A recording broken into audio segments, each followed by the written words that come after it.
साल में 30%, 10 साल में 70%, ये होता है काम। और इसके कारण डीजल जो हमें बाहर से लाना पड़ता है उसकी बचत हुई, बिजली से हमारी ट्रेनें चली, पर्यावरण को फायदा होने लगा। मेरे प्यारे देशवासियों, हम यहां से नहीं रुके हैं, हम दुनिया के अंदर पीछे रहना नहीं चाहते। पिछले दिनों आपने खबर सुनी होगी, भारत ने ईंधन का नया क्षेत्र को भी छू लिया है।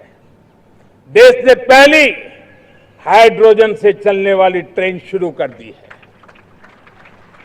और मुझे खुशी है, ये सबसे लंबी ट्रेन है और सबसे ताकतवर ट्रेन है और दुनिया में हाइड्रोजन ट्रेन के क्षेत्र में भी भारत ने अपना झंडा गाड़ दिया है। प्यारे देशवासियों, पिछले 10-12 साल हम लगातार 2047 के लक्ष्य को पाने के लिए दौड़ रहे हैं, एक के बाद एक सोपान सिद्ध कर रहे हैं। हमने सोचा भी नहीं था कि हमें इसमें भी कुछ मुसीबतों का झेलना पड़ेगा। पिछले 10-12 वर्ष में कितने संकटों का सामना करना पड़ा। कोरोना जैसी वैश्विक महामारी ने पूरी दुनिया को चिंता में डाल दिया था, सारी व्यवस्थाएं चरमरा गई थी। कोरोना से बाहर निकले, युद्ध की विभीषा की खबरें आने लगी, कहीं यूक्रेन तो कहीं पश्चिम एशिया, हर जगह पर तनाव का माहौल। और पता नहीं भविष्यवेत्ताओं ने तो न जाने क्या क्या घोषणाएं कर दी थी। देश को डराना, देश को भयभीत रखना, देश को चिंतित रखना, इसी में कुछ लोगों को आनंद आता है। वैक्सीन नहीं मिलेगी, कोविड में लोग बचेंगे नहीं, कुछ भी नहीं होने वाला। वेस्ट एशिया का क्राइसिस आया, पेट्रोल पंप पे पेट्रोल नहीं मिलेगा, गैस नहीं मिलेगा, डीजल नहीं मिलेगा, फर्टिलाइजर नहीं मिलेगा। सारी दुनिया भर की अफवाहें फैला करके भारत के लोगों को भयभीत करने का, डराने का, चिंता के अंदर डुबो देने का कुछ लोगों को आनंद आ रहा था।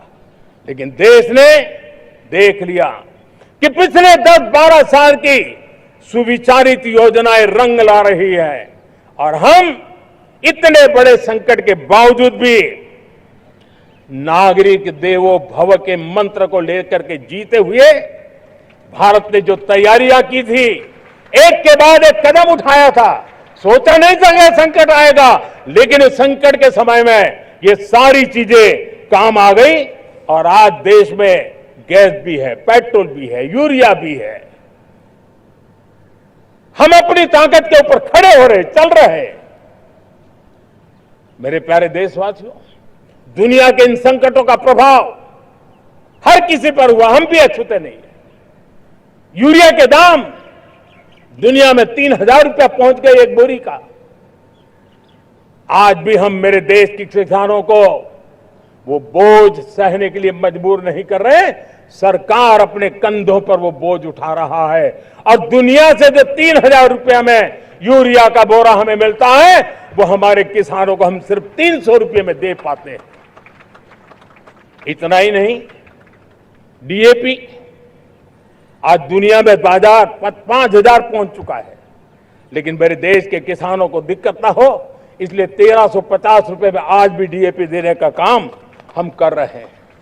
मेरे प्यारे देशवासियों, एक समय था जब मैं आत्मनिर्भरता की बात कर रहा था तो कुछ लोग एयर कंडीशन चैम्बर में बैठ करके सोचने वाले लोग हमें बता रहे थे ग्लोबलाइजेशन का क्या होगा। लेकिन दुनिया देख रही है कि पिछले एक दशक में ऐसा लग रहा है कि दुनिया ने ग्लोबलाइजेशन बोलना ही बंद कर दिया है। जहां से ग्लोबलाइजेशन की आवाज आती थी वो बंद सुनाई नहीं देती है। दुनिया का हर देश अपनी अपनी संभालों के मिजाज की तरफ गया है।